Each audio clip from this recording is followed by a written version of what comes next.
তোমার উপর অবধারিত করে নাও দীর্ঘ নীরবতা, দীর্ঘ সময় চুপ করে থাকার বিষয়টা তোমার উপর অবধারিত করে নাও।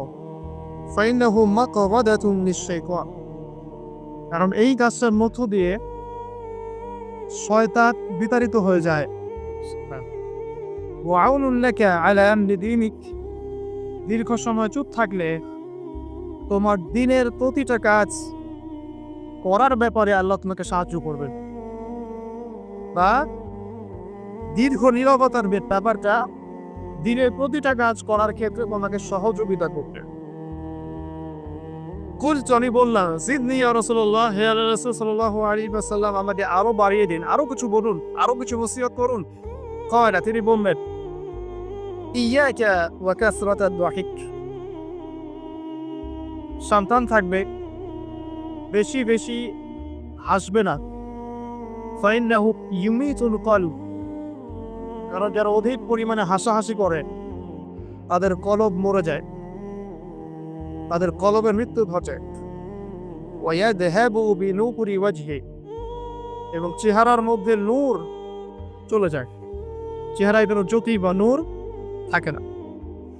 কুলতু জিদনি ইয়া রাসূলুল্লাহ, আল্লাহর রাসূল সাল্লাল্লাহু আলাইহি ওয়াসাল্লাম, আমাকে আরো বাড়িয়ে দিন, আরো কিছু ওসিয়ত করুন। ক্বালা, এবার তিনি বললেন সাল্লাল্লাহু আলাইহি ওয়াসাল্লাম, কুলিল হাক্কা ওয়া ইন কানা মুররান, সর্বদা সত্য কথা বলবে, সত্যের উপর থাকবে যদিও এটা অন্যের কাছে তিক্ত হয়। সত্য কথা বলবে যদিও এটা তিক্ত শোনায়। কুলতু জিদনি ইয়া রাসূলুল্লাহ, তিনি বলছেন, আমি বললাম, হে আল্লাহর রাসূল, আরো বাড়িয়ে দিন আমাকে। ক্বালা, এবার নবীজি বললেন সাল্লাল্লাহু আলাইহি ওয়াসাল্লাম, লা তাখাফ ফিল্লাহি লাতমাতা লাইব, আল্লাহর পথে কাজ করার ব্যাপারে বা আল্লাহর পথে চলার ক্ষেত্রে, আল্লাহর দ্বীন পালনের ক্ষেত্রে নিন্দুকের নিন্দার পরোয়া করবে না।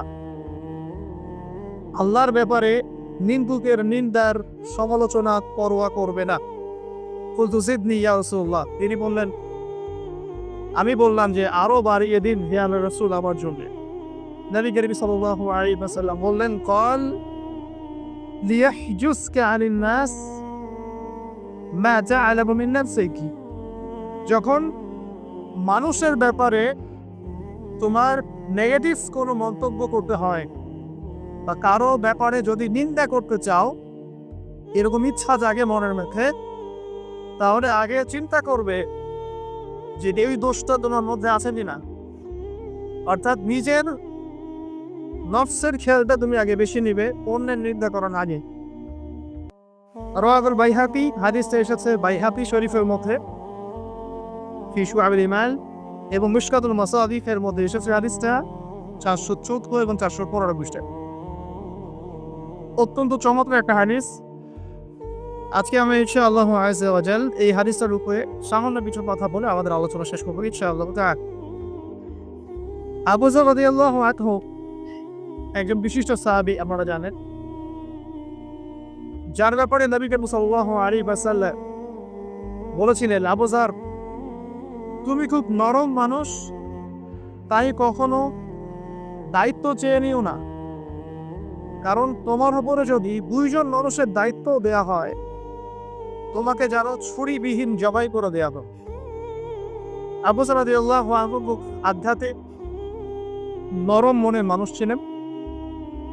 তিনি নবী সাল্লাল্লাহু আলাইহি ওয়াসাল্লামকে খাস করে বলছেন, এটা আমভাবে নয়, আমি যেমন আমভাবে সবার উদ্দেশ্যে কথাগুলো বলছি, এভাবে আমভাবে নবীজি এই কথাটা তাকে বলেন, বরং খাসভাবে বলেছেন, পার্সোনাল নসিহত, ইন্ডিভিজুয়ালি বলেছেন। তিনি বলছেন, হে আল্লাহর রাসূল, আমাকে কিছু নসিহত করো, কিছু ওসিয়ত করো। ওসিয়ত কি জিনিস? যেমন কেউ চলে যাওয়ার আগে ওসিয়ত করে, বাবা ইন্তেকাল করছে তার আগে ওসিয়ত করে, মাকে দেখিস, হ্যাঁ, বোনদের খোঁজ খবর রাখিস, সন্তানদের ব্যাপারে খোঁজ খবর রাখি, তাদেরকে ওসিয়ত করা, মানে যে কথাগুলো আমরা অক্ষরে অক্ষরে পালন করতে চাই, প্রতিশ্রুতি ব্যক্ত করি, এরকম কথা কনভারসেশন। কিন্তু চিন্তা করেন, নবী করিম সাল্লাল্লাহু আলাইহি ওয়াসাল্লাম যদি আপনাকে আমাকে খাস করে কোনো জায়গায় ডেকে নিয়ে কথাটা বলতেন, কেমন হতো? মনে করেন নবী সাল্লাল্লাহু আলাইহি ওয়াসাল্লাম জীবিত আছেন বা আমরা তো সাক্ষাৎ পেয়েছি, আর আমরা কেউ একজন আমাদের মধ্যে গিয়ে থেকে বললেন, ইয়া রাসূলুল্লাহ, আমাকে কিছু নসিহত করেন, আমাকে খাস করে কিছু ওসিয়ত করেন, তখন এই ওসিয়তগুলো স্পেশাল হবে। এবং আপনি আমি কখনোই চাইবো না জীবন চলে গেলাম এগুলোর মনে একটা আমরা ছেড়ে দিই, তাই না? আবু যর রাদিয়াল্লাহু আনহু এই সুযোগটা নিয়েছেন। নবী সাল্লাল্লাহু আলাইহি ওয়াসাল্লাম বলছেন প্রথম যে উসিকা বিতাকওয়াল্লাহ, আমি তোমাকে সর্বপ্রথম ওসিয়ত করছি তুমি আল্লাহকে ভয় করো। তাকওয়া কি জিনিস? নবীজি বলছেন ফাইন্নাহু আযয়ানু লিয়ামনিকা কুল্লি, এই তাকওয়াটাই সমস্ত কাজের সৌন্দর্য বর্ধন করবে তোমার জীবনে। তুমি যত কাজ করবে প্রত্যেকটা কাজ যদি আল্লাহকে ভয় করে করো, প্রত্যেকটা কাজ তোমার জীবনে সৌন্দর্য বর্ধন করবে ইনশাআল্লাহ তাআলা। খুব সংক্ষিপ্ত আকারে বলতে পারি, আল্লাহ রাব্বুল আলামিনের তাওহীদের সাথে কাউকে শরীক না করা, এক কথায় আল্লাহর সাথে শিরক না করার নাম তাকওয়া। ঠিক আছে? আল্লাহ এক, আল্লাহ অদ্বিতীয়, তিনি মহাবিশ্বের স্রষ্টা, আমাদের স্রষ্টা, সৃষ্টিকর্তা, পালনকর্তা, রিজিক দাতা, জীবন মৃত্যুর মালিক, বিধান দাতা। এই প্রত্যেকটা কনসেপ্ট আল্লাহর জন্য খাস করার নাম হচ্ছে তাওফিক। আর এখানে যদি আমরা কাউকে সমকক্ষ তারপরে তাহলে শিরক হয়ে যাবে। এই শিরকটা তিনভাবে হয়ে থাকে। মানুষ চিন্তার ক্ষেত্রে শিরক করতে পারে। কেউ যদি মনে করে মহাবিশ্বের কোনো স্রষ্টা নাই তাও শিরক করবে। কেউ যদি মনে করে স্রষ্টা আরও একজন আছে, তা একাধিক আছে, তাও শিরক করবে। কেউ যদি মনে করে যে আল্লাহ ছাড়া কেউ ইবাদত পাওয়ার যোগ্য, আল্লাহ ছাড়া অন্য কাউকে সেজদা করা যায়, নাউজুবিল্লাহ, আল্লাহ ছাড়া কেউ প্রয়োজন পূরণ করতে পারে, কেউ সন্তান দিতে পারে, কেউ কল্যাণ করতে পারে, কেউ অকল্যাণ করতে পারে ইত্যাদি, বা আল্লাহ ছাড়া কেউ বিধান দেওয়ার মালিক, এরকম কনসেপ্ট যার মনের মধ্যে আছে, এটা হচ্ছে আকীদাগত শিরক বা চিন্তাগত শিরক। আমি কি বুঝাতে পারছি? 2 নাম্বার কাজের শিরক। যেমন কেউ যদি আল্লাহকে সিজদা না করে অন্য কাউকে সিজদা করে, কর্মগত শিরক করছে। আল্লাহ পাকের হালালকে কেউ যদি হারাম করে নেয়, কর্মগত শিরক করেছে। আল্লাহ পাকের হারামকে কেউ হালাল করে নেয়, কর্মগত শিরক করেছে। আল্লাহর কাছে দোয়া না করে মৃত মানুষের কাছে দোয়া করে, শিরক করেছে। এগুলো কাজ করতে গিয়ে শিরক করছে। এই যে আল্লাহর নামে কসম না করে অন্য কারো নামে কসম করলেও শিরক হয়ে যায়। অনেক সময় আমরা হাতের মধ্যে রশি পড়ি, পাথর পড়ি, অনেক কিছুই পড়ি, আমাদের বিশ্বাস হয় এগুলো আমাদের উপকার করতে পারবে, অপকার করতে পারবে, তাহলে শিরক হয়ে যাবে। সন্তান আল্লাহ দেন, যদি আমরা মনে করি যে মাজারে গিয়ে দোয়া করলেই সন্তান পাওয়া যাবে, শিরক হয়ে যাবে। আর শিরক এমন একটা পাপ, যে পাপটা আল্লাহ পাক তওবা ছাড়া মাফ করেন না। মৃত্যুর আগে যদি তওবা করে মানুষ, ইনশাআল্লাহ আল্লাহ পাক মাফ করে দিবেন। যদি তওবা না করে মারা যায়, সম্ভাবনা বেশি এই ব্যক্তি জাহান্নামে যাবে না। কারণ প্রত্যেক 1999 জন মানুষ জাহান্নামে যাবে যাদের আমলনামায় শিরকের পাপ থাকবে। আল্লাহ পাক সূরা নিসার মধ্যে বলেছেন, ইন্নাল্লাহা লা ইয়াগফিরু আন ইউশরাকা বিহি ওয়া ইয়াগফিরু মা দুনা যালিকা লিমান ইয়াশা। আল্লাহ পাক শিরকের গুনাহ ব্যতীত যে কোনো গুনাহ যাকে ইচ্ছা মাফ করতে পারে। যে কোনো গুনাহ। আপনি জিনা করেছেন, সিজদা করেন, ফিরে আসেন, আল্লাহ মাফ করে দেবেন ইনশাআল্লাহ। আপনি সুদ খেয়েছেন দীর্ঘদিন, সুদ থেকে ফিরে আসেন, দীর্ঘদিন মায়ের সাথে জিনা করেছেন সিরের মধ্য দিয়ে, তওবা করে ফিরে আসেন, আল্লাহ এখনই মাফ করে দেবেন ইনশাআল্লাহ। আপনি খুন করেছেন মানুষকে, যদি আপনি চিন্তা করেন যে আমার এটা অপরাধ হয়েছে, আপনি তওবা করে খালেস ভাবে ফিরে আসেন, আল্লাহ মাফ করে দিবেন ইনশাআল্লাহ। ব্যভিচার করেছেন, বিবাহিত হওয়ার পরেও জিনা করেছেন, এই ব্যক্তির কিন্তু পৃথিবীতে বাঁচার আসলে কোনো অধিকার নাই। তারপরেও যদি সে গোপনে তওবা করে ফিরে আসে রাতের অন্ধকারে, আল্লাহ চাইলে মাফ করে দিবেন ইনশাআল্লাহ। যে কোনো পাপ আল্লাহ পাক যাকে ইচ্ছা মাফ করতে পারেন, শিরক ছাড়া। শিরক যদি তওবা না করে মারা যায়, বেশিরভাগ সম্ভাবনা হচ্ছে সে জাহান্নামে যাবে। আরেকটা ডেঞ্জারাস বিষয় হচ্ছে, শিরক করে মারা গেলে কবরে মান রব্বুক উত্তর দিতে পারবে না। যারা মান রব্বুকে উত্তর দিতে পারবে, নিঃসন্দেহে তারা কখনো শিরক করে নাই, আল্লাহ পাকের তাওহীদের উপরে ছিল। আবার শিরকের অনেক কিছু বুঝি ঠিকই, আধুনিক একটা শিরক বুঝি না। আধুনিক শিরক এটা যেমন আল্লাহ পাক যা নাজিল করেছেন, এখানে যে বিধানগুলো আছে, এগুলোকে যদি কেউ ডিনাই করে বা এগুলোকে পাশ ফিরিয়ে অন্য কোনো বিধানকে বেটার মনে করে, আল্লাহর বিধানে চাইতে বেটার মনে করে বা সমকক্ষ মনে করে, এটাও শিরক। এটাও শিরক। আল্লাহ পাক কিছু হালাল করেছেন, আমরা যদি মনে করি এটা হারাম, তাহলে শিরক। এটাও শিরক। সূরা তাওবার 31 নম্বর একটা পড়ে দেখবেন ইনশাআল্লাহ।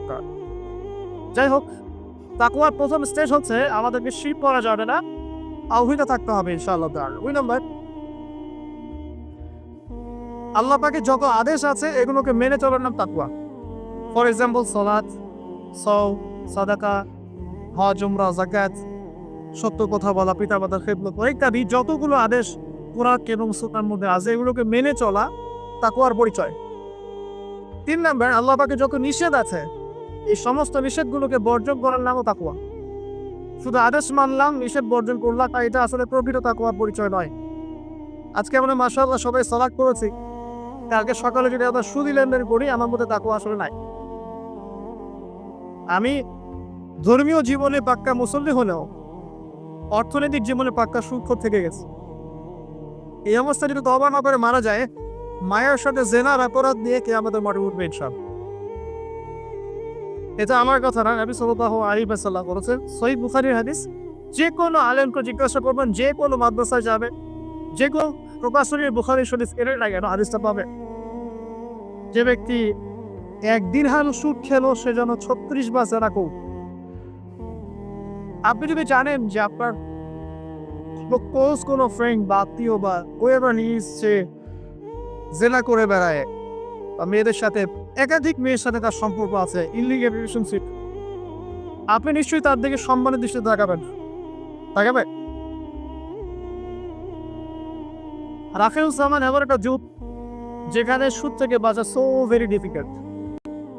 এখানে হাজার এবং কম মানুষই সুদ থেকে বাঁচতে পারে। যারা বেঁচে থাকবে তাদের গায়েও সুদের ছিটা ফোটা এসে লাগবেই লাগে, কারণ পুরো বিশ্বের ইকোনমিক সিস্টেমটাই সুদ ভিত্তিক।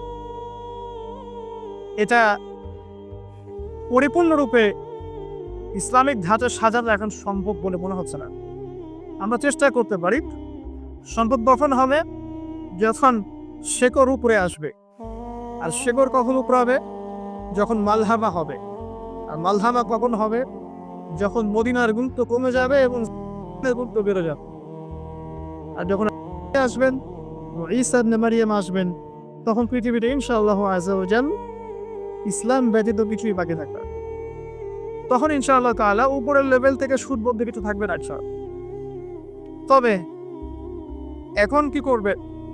ফাত্তাকুল্লাহা মাসতাতা'তুম, এখন এতটুকু করবে, ফাত্তাকুল্লাহা মাসতাতা'তুম, তোমরা সাধ্যমতো আল্লাহকে ভয় করো। আপনার সাথে যতটুকু ভুল হয় এতটুকু আপনি দূরে থাকবেন। পারতে পক্ষে চেষ্টা করবেন সুদ যেন আপনার গায়ে না লাগে। আল্লাহ পাক বোঝার তৌফিক দান করুন। আমিন। বলছিলাম আল্লাহ পাকের নিষেধগুলোকে বর্জন করার নাম তাকওয়া। নামাজ পড়ছি, রোজা রাখছি, যাকাত দিচ্ছি না, এদিকে সুদ খাচ্ছি, হারাম রিলেশনশিপে আছি, বা পরকীয়ায় লিপ্ত আছি, বা মানুষের সম্পদের অধিকার দিচ্ছি না, ব্যবসা করছি। আর ব্যবসা যারা করি আমরা বেশিরভাগই মিথ্যা কথা বলি। আমরা ব্যবসা যারা করি ম্যাক্সিমাম মিথ্যা কথা বলি, মিথ্যা কসম করি। এবং আমাদের এই মিথ্যা কসম ও প্রতারণার কারণে জালেম শাসকের শাসন চাপিয়ে দেওয়া হয় আল্লাহর পক্ষ থেকে। এটা হাদিস এসেছে, যখন ব্যবসায়ীরা প্রতারণা করবে, মিথ্যা কসম করে পণ্য বিক্রি করবে এবং মাপে কম দিবে, সিন্ডিকেট করবে, তখন আল্লাহর পক্ষ থেকে 2টা আযাব আসে। এক, জালেম পরাশক্তিকে চাপিয়ে দেওয়া হয় যারা এদের উপর জুলুম করবে। 2, সমাজের মধ্যে দুর্ভিক্ষ নেমে আসে। এগুলো নবী সাল্লাল্লাহু আলাইহি ওয়াসাল্লামের কথা, বদলানোর কোনো সুযোগই নেই। আজও তার কাল হবে, এগুলো চলে যাবে ইনশাআল্লাহ, কারণ যদি না আমরা আমাদের জায়গা থেকে সরে আসি। তো যারা তো ব্যবসা করছি অনেকেই মিথ্যা কথা বলে ম্যাক্সিমাম, এবং মনে করি যে ব্যবসা এগুলো মিথ্যা বলা জায়েজ, এটা ব্যবসার অংশ মনে করি। সৎ ব্যবসায়ী কিয়ামতের দিন নবীগণের সাথে থাকবেন। যারা সৎ ব্যবসায়ী তারা কিয়ামতের মাঠে নবীগণের সাথে হাসর করবেন। ছাঁচে খুঁজে পাবেন না, এখন খুব কম সৎ ব্যবসায়ী পাবেন। যাই হোক, যেটা বলছিলাম ভাই, প্রিয় ভাইয়েরা, যে শুধু আদেশ মানার নাম তাকওয়া হয়, নিষেধটা বন্ধ করতে হবে। আমরা নামাজ, রোজা, হজ, যাকাত সবই করছি মাশাআল্লাহ, ব্যবসায়িক জীবনে মাপে কম দিচ্ছি, ইকোনমিক লাইফে সুদ খাচ্ছি, আর পলিটিক্যাল লাইফ নিয়ে আমি কোনো কথা বলতে চাচ্ছি না। সেখানে কতটুকু আল্লাহ আর কতটুকু রাসূল আছেন আল্লাহ ভালো জানেন, আল্লাহ বিচার করবেন। আমি মৌলিক কথাগুলো বলছি। দেখেন ফ্যামিলিগত ব্যাপারে আমরা দেখবেন বাহ্যিকভাবে ইসলামের লেবাস পোশাক আছে যে কি, আর ভিতরে অরিজিনাল ইসলাম নাই। দেখুন পরিবারে ম্যাক্সিমাম পরিবারে তো পর্দা লাই, নামাজি ব্যক্তিরা খুব অভাব। আর নামাজি চিন্তা ভাবনা আপনাকে ফজরের জামাতে আসতে হবে। নামাজি চিন্তা ভাবনা আপনাকে ফজরের জামাতে আসতে হবে এই মসজিদেই। আজকে ফজরে আসবেন, দেখবেন এই যে মুসল্লি যারা বসে আছেন তাদের 50%ই নাই ইল্লা বাসাও। তো আমরা পার্সিয়ান ইসলাম ফলো করছি, কিছু মানছি কিছু মানছি না। আল্লাহ বলছেন এটা না, পরিপূর্ণরূপে ইসলামে প্রবেশ করো এবং এটার নাম তাকওয়া। উসি কুম বিতাকওয়া আল্লাহ, আমি তোমাকে আল্লাহর তাকওয়া, আল্লাহকে ভয় করার ওসিয়ত করছি, খাস করে অনুরোধ করছি, ওসিয়ত করছি। আদেশ মানার নাম যেমন তাকওয়া, নিষেধ বর্জনের নাম তাকওয়া। শুধু আদেশ মানলেই হবে না, নিষেধগুলো বর্জন করার চেষ্টা করতে হবে। আমরা এই জায়গাটাতেই সমস্যায় হচ্ছি। আদেশ আমরা অনেকেই পালন করতে পারি, আলহামদুলিল্লাহ, নামাজ পড়তে পারি, রোজা রাখতে পারি, অনেকে যাকাত দেই, মাশাআল্লাহ, সাদাকা করি, দান সাদাকা করি, ইসলামের প্রতি ভালোবাসা আছে, আল্লাহর রব রাসূলকে মহব্বত করি, কিন্তু হারাম রিলেশনশিপ ছাড়তে পারছেন না। দেখবেন অ্যাফেয়ার ছাড়তে পারছেন না, ফ্রি মিক্সিং ছাড়তে পারছেন না, রিবা ছাড়তে পারছেন না, আপনার পরকীয়া ছাড়তে পারছেন না, অহেতুক এই যে নোংরা অপসংস্কৃতি ছাড়তে পারছেন না। খেয়াল করে দেখেন, স্মোকিং ছাড়তে পারছেন না, মাদক দ্রব্য সেবন ছাড়তে পারছেন না, বাট আপনি ইসলামকে ভালোবাসেন, আল্লাহকে ভালোবাসেন, রাসূলকে ভালোবাসেন। এইটাই মূল সমস্যা আমাদের এখানে। আমি ফিল করি আল্লাহ পাক আমাদের সবাইকে আদেশ মানার সাথে সাথে নিষেধ বর্জন করার তৌফিক দান করুন। 4, আল্লাহ রাব্বুল আলামিনকে হাজির এবং নাজির যার নাম তাকওয়া। হাজির নাজির কেমন? যে আমার জীবনের প্রতিটা স্টেপ আল্লাহ পাক দেখছেন এবং শুনছেন। আল্লাহ পাক আরশে আজিম থেকেই আমাকে দেখছেন, আমাকে শুনছেন প্রতিটা মুহূর্তে, এখন, আজ, কাল, আগামী, অতীত, বর্তমান, ভবিষ্যৎ, সব সময় আল্লাহ আমাকে দেখছেন, শুনছেন। প্রত্যেকটা মুহূর্তে এই কথা যার মাথায় থাকবে তার পাপ করার প্রবণতা কম হবে। পাপ করলেও সে তওবা করে আল্লাহর কাছে ফিরে আসবে। এইসব যদি তার দ্বারা কোনো পাপ হয়েও যায়, আপনি দেখবেন তাকওয়াই তাকে আবার ফিরিয়ে নিয়ে আসবে, সে আল্লাহর কাছে ফিরে আসবে। আল্লাহ পাকে হাজির এবং নাজির যা, এর আরেকটা নাম আছে, সেটা হবে যে ইহসান। কিনা হাদিসে জিবরিল নামে একটা হাদিস আছে, সহিহ বুখারী, সহিহ মুসলিমের 9 নম্বর হাদিস, আর মিশকাতুল মাসাবি 2 নম্বর হাদিস। ইহসান কি? জিবরাইল আলাইহিস সালাম নবী সাল্লাল্লাহু আলাইহি ওয়াসাল্লাম জিজ্ঞাসা করেছিলেন, তিনি বলছেন, আনতা আবুদাল্লাহা কাআন্নাকা তারাহু ফাইন লাম তাকুন তারাহু ফাইন্নাহু ইয়ারাক। তুমি এমন ভাবে আল্লাহর ইবাদত করবে যেন তুমি আল্লাহকে দেখছো। ওয়াইন লাম তাকুন তারাহু ফাইন্নাহু ইয়ারাক, এবং তুমি যদি আল্লাহকে দেখতে না পাও, তুমি সবসময় মনে রাখবে আল্লাহ পাক তোমাকে দেখছেন। এই কনসেপ্টটার নাম হচ্ছে ইহসান, যেটা আমাকে তাকওয়া দিবে। ইহসান থাকে আমলের মধ্যে। নামাজ পড়ছি, দেখবেন আমাদের মনোযোগ বেশিরভাগই দিকে থাকে না। আল্লাহ ভালো জানে, আমি আপনাদের পার্সোনাল ব্যাপারে ইন্টারফেয়ার করতে চাচ্ছি না, বাট আমার মনে হয় বেশিরভাগ মানুষই থাকে, কারণ বেশিরভাগ মানুষই তো নামাজে যা পড়ছি তার অর্থ জানি না। যখন আপনার সন্তান অসুস্থ হয়েছিল, আপনি হাত উঁচু করে আল্লাহর কাছে কান্নাকাটি করেছেন, তখন আপনার চোখ দিয়ে পানি পড়েছে, কারণ আপনি যা চেয়েছে ফিল করে বলেছেন আল্লাহর কাছে, আপনার চোখ দিয়ে পানি পড়েছে। কতদিন আপনি নামাজ সেজদায় কাঁদতে পেরেছেন? আমি কাঁদতে পেরেছি, ভাবতে হবে। কাঁদতে না পারার কারণ কি? কারণ হচ্ছে আমি নামাজে যা বই তার কিছুই বুঝি না। আমার কাছে নামাজ একটা ফিজিক্যাল এক্সারসাইজের মতো হয়ে গেছে। সরি ফর মাই ল্যাঙ্গুয়েজ, আমি কোনো কিছুকে অবমাননা করতে যাচ্ছি না, অনেক ব্যাপারটা এরকমই হয়ে গেছে। আর আবার বাহ্যিকতা নিয়ে আমরা বেশি ব্যস্ত। হাত কোথায় বাঁধতে হবে? নাভির নিচে না বুকে? তারপরে রফুলেদের করতে হবে কি না, পাইবা লাগাবো কি লাগাবো না, আমি জোরে না আসছে, বাহ্যিক বিষয় নিয়ে বেশি কাজ। রুহানিয়াত, যেটা নামাজের ভিতরে রুহ বা আত্মা, ইহসান, মনোযোগ, আল্লাহর সাথে কতটুকু আমি কমিউনিকেট করতে পারলাম, মনের কথা কতটুকু আল্লাহর কাছে ব্যক্ত করতে পারলাম, নামাজে আমি কতটুকু আল্লাহকে ফিল করতে পারলাম, এটা একটু বেশি আলোচনা হয়। অথচ কোনটা মৌলিক বিষয় বলে দেখি? নামাজের এই মারেফাতটা কি মূল না? আধ্যাত্মিকতাটাই মূল। আর বাহ্যিক বিষয়গুলো তো আল্লাহ পাক দেখছেন, নেগিয়ে দিবেন ইনশাআল্লাহ। তো এই যে প্রাণহীন ইবাদত হচ্ছে, রোজা রাখছি, রোজার মর্ম বুঝতে পারছি না। হজ করে আসলো, হাজি সাহেব টাইটেল হলো ঠিকই, হজের মূল মর্ম ইব্রাহিমের চেতনা সে শিখে আসতে পাবো। সাই করছে সাফা মারওয়া, সে ফিল করতে পারলো না এটা হাজরা আলাইহিস সালামের সুন্নাহ।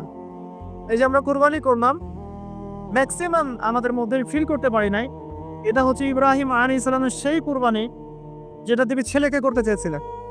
এই চেতনাটা আসলো না।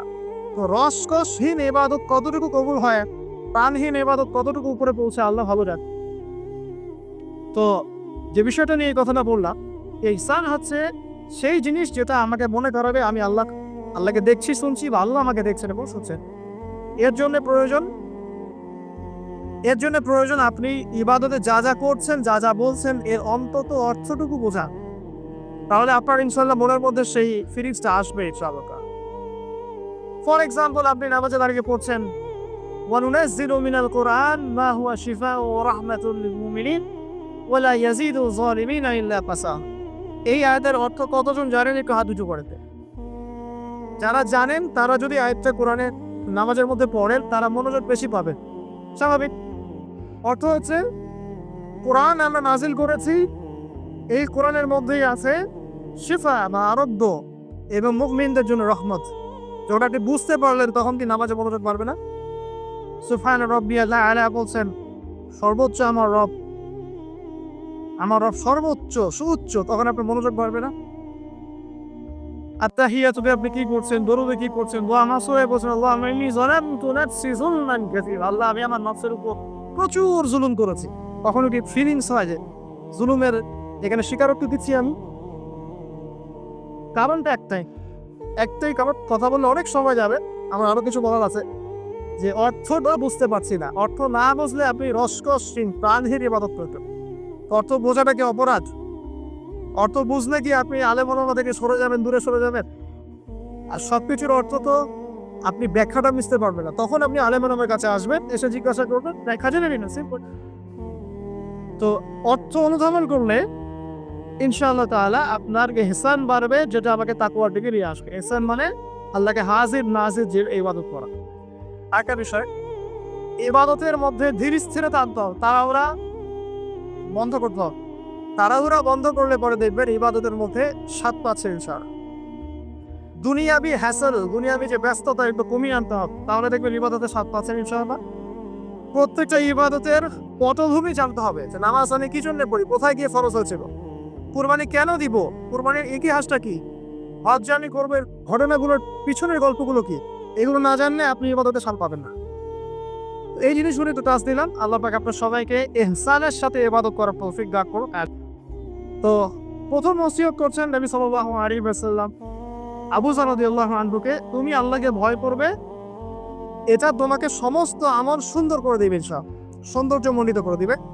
তাকওয়া মানে আমরা জানলাম আল্লাহর সাথে শিরক না করা, তাওহীদের উপর থাকা।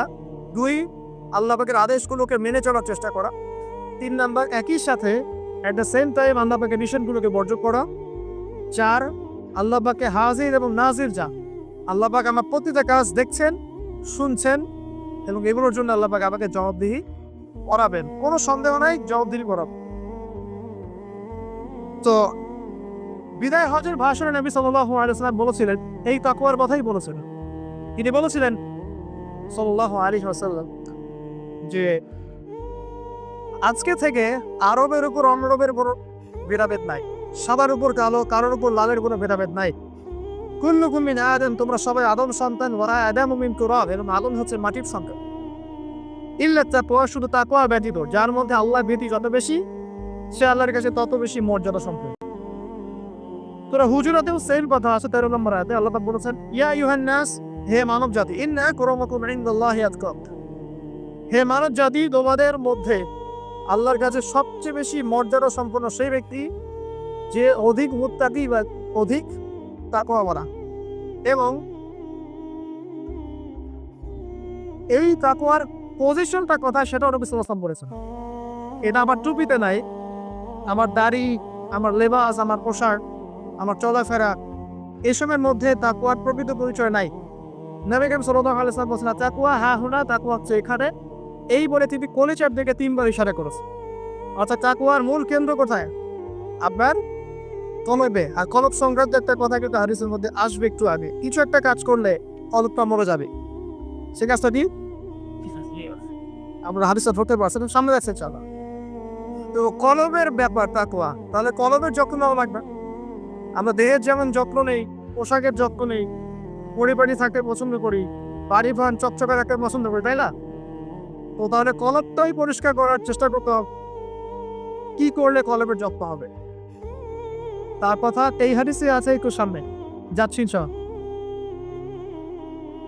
আমি ওই হাদিসের বাইরে কিছু কথা বলছি। কলবের যত্ন, বেশি বেশি মৌতের স্মরণ এবং পরকালের ফিকির কলবকে চিন্তা করবে ইনশাআল্লাহ।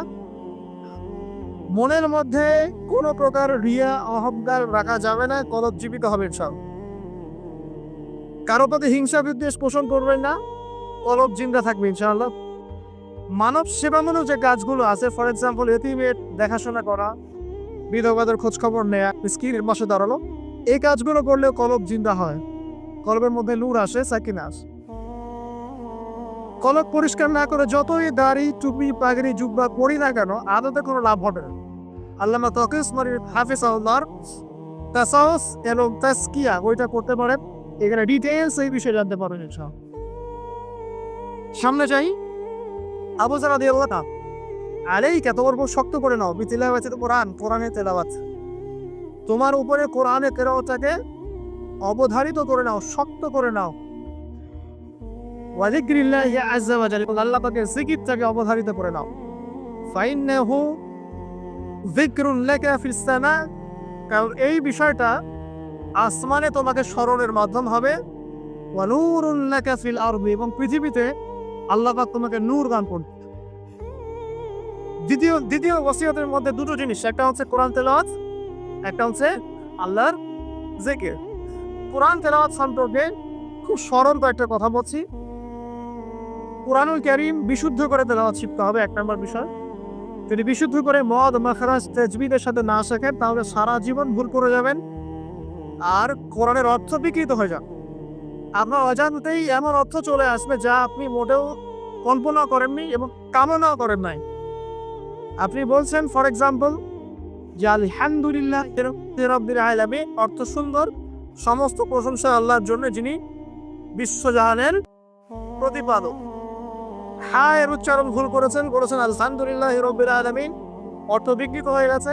অর্থ হচ্ছে সমস্ত নিন্দা বিশ্বজাহানের প্রতিপালক আল্লাহর জন্য, নাউজুবিল্লাহ।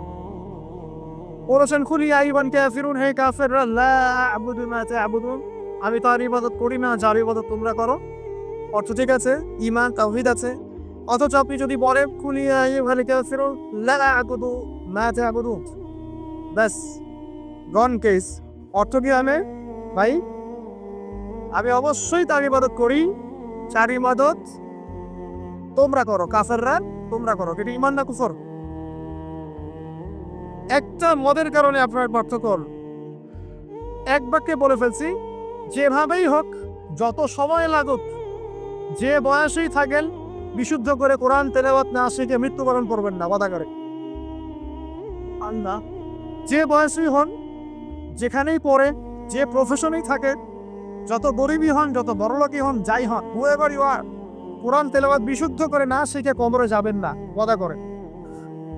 আর সারা জীবনে যা করেছেন, যত কিছু শিখেছেন, আপনার সায়েন্স, আপনার আর্টস, আপনার commerce, medical science, engineering, BCS career, যা কিছু করেছেন, সব কিছু বৃথা হয়ে যাবে যদি পরকালে আপনি কুল ছেড়ে পারবেন না। আর আল কুরআনুল হুজ্জাতুল লাকা আলাইহি, কোরআন হয় তোমার পক্ষে দলিল হবে, না হলে বিপক্ষে। যারা কোরআন বিশুদ্ধ করে তিলাওয়াতও করতে শিখছে না, কোরআন কি তার পক্ষে দলিল হবে বলে মনে হয়? আল্লাহ পাক আমাদের সবাইকে তৌফিক দান করুন, আমিন। তিলাওয়াতটা অ্যাটলিস্ট 3 সেকেন্ড, অর্থ বোঝেন আর নাই বোঝেন, আমি আবারও স্পষ্ট করেই বলছি। স্পষ্ট করে বলার পরেও কিছু মানুষের কেন জানি চুলটারি থামে না, আমি জানি না, তবে এটা নিয়ে আমার মাথা ব্যথা নাই। আমি স্পষ্ট করে আবারও বলছি, কোরআন বিশুদ্ধ করে তেলাওয়াত করলে প্রত্যেক হরফে 10 নেকি পাবেন। কোরআন আপনার পক্ষে সুপারিশ করবে ইনশাআল্লাহ, আল্লাহ আপনাকে নূর দিবে, ঠিক আছে? এবং কোরআনের সুপারিশ কবুল করা হবে, আল্লাহ পাক আপনাকে জান্নাত দিবেন ইনশাআল্লাহ। এবং আলিফ লাম মিম পড়লে 30 নেকি হয়ে যায়, 3 নেকি বা 10 নেকি না, আলিফ লাম মিম পড়লে 3টা হরফে 30 নেকি হয়ে যায়। বিশুদ্ধ করে কোরআন তেলাওয়াত করলেন, অর্থ বোঝেন বা না বোঝেন, আপনি প্রত্যেক হরফে 10 নেকি। কিন্তু কোরআনের অর্থ অনুধাবন না করলে, কোরআনের অর্থ বুঝতে না পারলে, আপনি কোরআনকে বাস্তবে প্রয়োগ করতে পারবেন না। আর কোরআনকে বাস্তবে প্রয়োগ করতে না পারলে, আপনি কোরআনের মৌলিক হকটা আদায় করতে পারবেন না। তাই অর্থ না বুঝে যদি সারা জীবন কোরআন তেলাওয়াত করে যাই, কোরআন তেলাওয়াতের নেকি হবে ঠিকই, প্রত্যেক হরফে 10 নেকি হবে ঠিকই, কোরআন আপনাকে সুপারিশও করতে পারে, বাস কোরআনের প্রকৃত অর্থটা দুনিয়াকে আদায় হয়নি। আর কোরআন নাযিল করা হয়েছে যাতে মানুষ উপদেশ গ্রহণ করে, তাদাব্বুর করে, ফিকির করে, এটাকে গবেষণা করে এবং এর মধ্য দিয়ে মানুষ যেন পথ খুঁজে পায়। এই কারণে আপনার স্কুল, কলেজ, ইউনিভার্সিটিতে যা পড়ছেন এগুলো সব যদি ফার্সি ভাষায় হতো বা কার্গিস ভাষায় হতো বা ধরেন রাশিয়ান ভাষায় হতো এবং আপনি এগুলো অর্থ জানেন না, শুধু পড়েন আর মুখস্থ করেন, তাহলে কি আপনি আদৌ পরীক্ষায় পাস করতে পারবেন? প্রশ্নের উত্তর দিতে পারবেন? সিম্পল বিষয়, কেন এটা হজম করতে এত সমস্যা হয় বুঝতে পারি। অর্থ জানার জন্য কি করতে হবে? অর্থ জানার জন্য আরবি ব্যাকরণের মৌলিক বইগুলো শিখতে হবে। আরবি ব্যাকরণের মৌলিক বইগুলো আপনাকে পড়তে হবে। মাদ্রাসায় যেতে হবে, মাদ্রাসার যে আলেম ওলামারা আছেন তাদের কাছে পড়ে থাকতে হবে। আরবি ভাষা শিখতে হবে। এইগুলো যদি খুব ডিফিকাল্ট মনে হয় সেক্ষেত্রে আপনি কমপক্ষে একটা বিশুদ্ধ তাফসীর কিনবেন, কিনে আপনি কোরআন নিয়মিত অর্থ সহ পড়বেন। তবে এতটুকু পড়াশোনা করে কখনো নিজেকে মুফতি ভাববেন না, ফতোয়াবাজি শুরু করুন। এটা গুরুত্বপূর্ণ নসিহত, কারণ অনেকে আবার অর্থ পড়ে ফতোয়া দেওয়া শুরু করে। একজন কোরআন পড়ে আমাকে বলেছিল, কোরআনে তো 5 ওয়াক্ত নামাজই পেলাম না, 2 ওয়াক্ত নামাজ পাচ্ছি। এই যে ফজর, জোহর, আসর, মাগরিব, ইশা সিরিয়ালে কোথাও দেওয়াই নাই, কেন নামাজ পড়ি? একজন কোরআন পড়েই বলছে, অর্থ করেই বলছে যে কোরআনে তো হাদিস মানার কোনো দলিল পেলাম না, কোরআনে কোথাও বলা হয়নি যে হাদিস মানো, এরকম বলছে। আমি যে প্রথমে কায়াত তেলাওয়াত করলাম, ওয়া আতাকুমুর রাসূলু ফাখুযুহু, রাসূল সাল্লাল্লাহু আলাইহি ওয়াসাল্লাম যা দিয়েছেন তা গ্রহণ কর। সূরা তাওবা, সূরা হাশরে 7 নম্বর আয়াত। ওয়া মা নাহাকুম আনহু ফারতাবু, এবং রাসূল যা থেকে নিষেধ করেছেন তা থেকে, এই রাসূলের আদেশ নিষেধ মানার জন্য হাদিস লাগবে না? তাহলে কোরআন পড়ে হাদিসে গরিব না পাওয়ার কারণ কি? কারণ সে খালি কাট পেস্ট প্রোটেস্ট্যান্ট ভার্সনে কোরআন পড়ছে, অর্থটা তাফসীরটা সে ঘেটে দেখে নেয়। অর্থ পড়েন উৎসাহিত করছি, তবে ফতোয়াবাজি করতে যাবেন না। আপনি যেটা বুঝবেন না আলেম ওলামার কাছে গিয়ে অবশ্যই জিজ্ঞাসা করে অর্থ ব্যাখ্যা জেনে নিন। ফাসআল্লাহ আলা যিকরি ইন কুনতুম লা তা'লামুন, তোমরা জ্ঞানী থেকে জিজ্ঞাসা করবে যদি সে বিষয়ে তোমাদের জ্ঞান না থাকে। তো আবু যর রাদিয়াল্লাহু আনহু নবী সাল্লাল্লাহু আলাইহি ওয়াসাল্লাম বলেছেন, তিলাওয়াত কোরআন তেলাওয়াতটাকে ওয়াজিব করে নাও নিজের উপরে। তো আমরা কি কমপক্ষে প্রতিদিন একটা করে সূরা পড়তে পারি না ভাই? কমপক্ষে একটা পৃষ্ঠা পড়তে পারি না? যারা আরেকটু বেশি পড়ি 5 পৃষ্ঠা, আরেকটু বেশি পড়ি 10 পৃষ্ঠা। হাফেজি কোরআনে 600 পৃষ্ঠা আছে। এই 600 পৃষ্ঠাকে আপনি 30 করে ভাগ করেন, প্রত্যেক পারায় 20 পৃষ্ঠা, এক পারায় 20 পৃষ্ঠা। তো আমি সকালবেলা ঘুম থেকে উঠে কি অর্ধেক পারা করে পড়তে পারি 10 পৃষ্ঠা? যারা একটু ভালো জোরে পড়তে পারি, ফ্লুয়েন্সি আছে, তারা 1 পারা করে পড়তে পারি। প্রতিদিন 1 পারা করে পড়লে প্রতি মাসে আপনি একটা করে খতম দিতে পারবেন। আচ্ছা, না পারে প্রতিদিন 10 পৃষ্ঠা করে যদি পড়ে তাহলে 2 মাসে একটা খতম করা যাবে? তাও না পারে প্রতিদিন 5 পৃষ্ঠা করে পড়ে 4 মাসে একটা খতম হবে, বছরে 3টে খতম। কম নাকি? অনেক। এতটুকু যদি করেন আলহামদুলিল্লাহ। কোরআন গবেষণা আসার আগে আপনাকে আগে তিলাওয়াত বিশুদ্ধ করে করা শিখতে হবে এবং নিয়মিত তেলাওয়াত করতে হবে, তারপরে গবেষণার বুঝ আল্লাহ পাকের পক্ষ থেকে আসবে। এত সহজে আসবে না। আল্লাহ আমাদেরকে নিয়মিত কোরআন তেলাওয়াত করার তৌফিক দান করুন, আমিন। অনেক কোর্সও এখন বের হয়েছে যেগুলোর মধ্য দিয়ে খুব সহজেই কোরআনের অর্থ আপনি শিখতে পারেন। আপনি আরবি ব্যাকরণ শিখতে পারেন, আরবি ভাষা শিখতে পারেন, কোরআনিক গ্রামার শিখতে পারেন, বা বিশুদ্ধ করে মদ মাখরাজের সাথে কোরআন শিখতে পারেন। অনলাইনেও আছে, অফলাইনেও আছে। কিভাবে শিখবেন আমি জানি না, কার কাছে যাবেন আমি জানি না। এতটুকু জানি, আমি আপনাকে ওসিয়ত করতে চাই যে মৃত্যুর আগে কমপক্ষে একটা বার কোরআনটা অর্থ সহ পড়েন, আর অবশ্যই বিশুদ্ধ করে কোরআন তেলাওয়াত করতে শেখেন। আপনি যে বয়সেরই হন, যে পেশারই হন, আর যেখানকার মানুষই হন, আল্লাহ পাক তৌফিক দান। আরেকটা বলা হয়েছে ওয়া যিকরুল্লাহি আযজা ওয়া জাল, এবং আল্লাহ পাকের জিকির। এই দুটো পড়লে আসমানে তোমাকে স্মরণ করা হবে এবং জমিনে আল্লাহ পাক তোমাকে নূর দিবেন। আল্লাহর জিকির কি? আল্লাহকে স্মরণ করা। সবচেয়ে সেরা জিকির নামাজ। সবচেয়ে সেরা জিকির কি? নামাজ। তারপরে সেরা জিকির কোরআন তেলাওয়াত। কোরআনকে আল্লাহ পাক জিকির বলেছেন, ইন্না নাহনু নাযালনা যিকরা ওয়া ইন্না লাহু লাহাফিজুন। আমি কোরআনকে বা এই জিকিরকে নাযিল করেছি, আমি এটা হেফাজত করব ইনশাআল্লাহ। এছাড়া জিকির বলতে আমরা আসলে যা বুঝি এগুলো খুব শর্ট করে বললে প্রত্যেক দিন কিছু মাসনুন দোয়া কালাম আছে যেগুলো পড়লে আপনার জিকিরের হক আদায় করা যাবে। খুব সহজ, 100 বার সুবহানাল্লাহ পড়লে 1000 নেকি হবে, পারা যাবে না?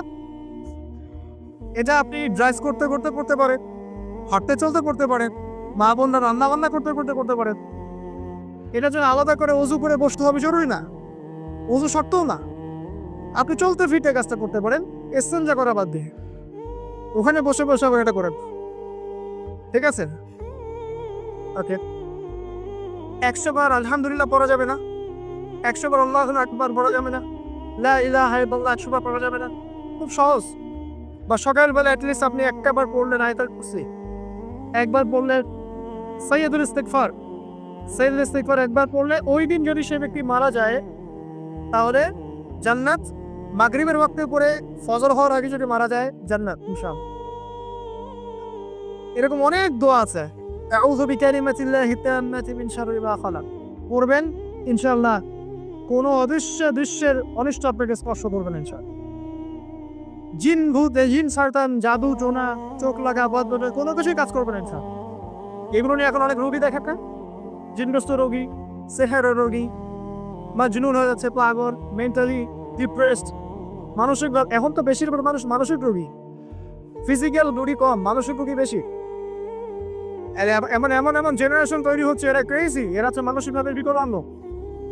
পরীক্ষা করতে চান, সবার হাত থেকে স্মার্টফোন কেড়ে নেন, ইন্টারনেট কানেকশন বন্ধ করে গ্রামে পাঠিয়ে দেয়, 1 মাসের মধ্যে সব পাগল হয়ে গেছে, ফিরে আসে পাগল হয়ে যাবে।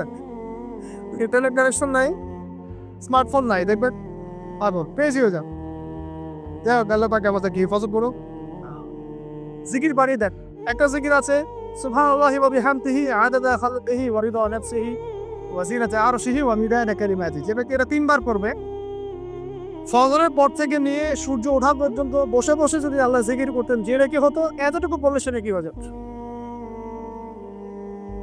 আপনি যদি প্রতিদিন হজ করতে চান, উমরা করতে চান, ইশরাকের নামাজ পড়বেন জামাতে ফজর পড়ার পর, একটা হজ একটা উমরা নাকি পাবেন। আর অনেক জিকির আছে, আমি শর্ট করে বলে দিই। হিসনুল মুসলিম একটা বই আছে, কি নাম? হিসনুল মুসলিম। এই বইয়ের মধ্যে সব জিকির দেয়া আছে, বিশুদ্ধ সনদে আছে, কোনো সমস্যা নেই। এই জিকির আজকারগুলো বাড়িয়ে রাখ। আল্লাহ পাক পরিষ্কারটাই পরকালের অস্তিত্ব আপনাকে বোঝাচ্ছে, এবং আল্লাহ পাক যে টাইম ফ্রেমের ঊর্ধ্বে অবস্থান করছেন এটা আমাদেরকে বোঝাচ্ছে। এটার হাদিসও আছে। যা আবিষ্কার করা হয়েছে এগুলো প্রথম আসমানের বিষয়। এরকম আরো 2, 3, 4, 5, 7টা আসমান আছে, এবং সপ্তম আসমানের উপরে আছে মহাসাগর, তার উপর আছে কুরসি, তার উপর আরশে আজিম, তার উপরে আল্লাহ রাব্বুল আলামিন। আল্লাহ পাক এই টাইম ফ্রেমের ঊর্ধ্বে, আল্লাহ পাকের কাছে সবই অতীত, সবই বর্তমান, সবই ভবিষ্যৎ। এগুলো ঊর্ধ্বে আল্লাহ পাক। অতীত, বর্তমান, ভবিষ্যৎ আল্লাহ পাককে গ্রাস করতে পারে না। আল্লাহ পাক এগুলো ঊর্ধ্বে আছেন। অনেক ব্যাপার আছে, ইনশাআল্লাহ এটা নিয়ে আমি পরে কথা বলবো আজকে। তো যাই হোক, আসমানে আপনাকে স্মরণ করা হবে, তার মানে আসমানেও আল্লাহ পাকের সৃষ্টি আছে যারা আপনাকে স্মরণ করবে।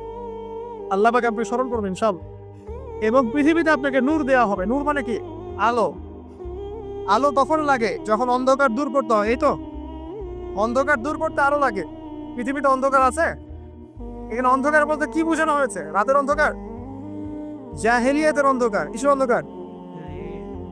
চারিদিকে জাহেলিয়াত নাই, সুদ ঘুষ জেনা ব্যভিচার জাহেলিয়াত দিয়ে ভর্তি না? এই জাহেলিয়াত দূর করতে হলে আপনার টর্চ লাইট লাগবে, নূর লাগবে। সেই নূর আল্লাহ পাক আপনাকে দিবেন যদি আমি কোরআন তেলাওয়াত করি এবং আল্লাহর জিকির বাড়িয়ে দিই। আল্লাহ পাক আমাদেরকে সবাইকে নূর দান করুন। আমিন।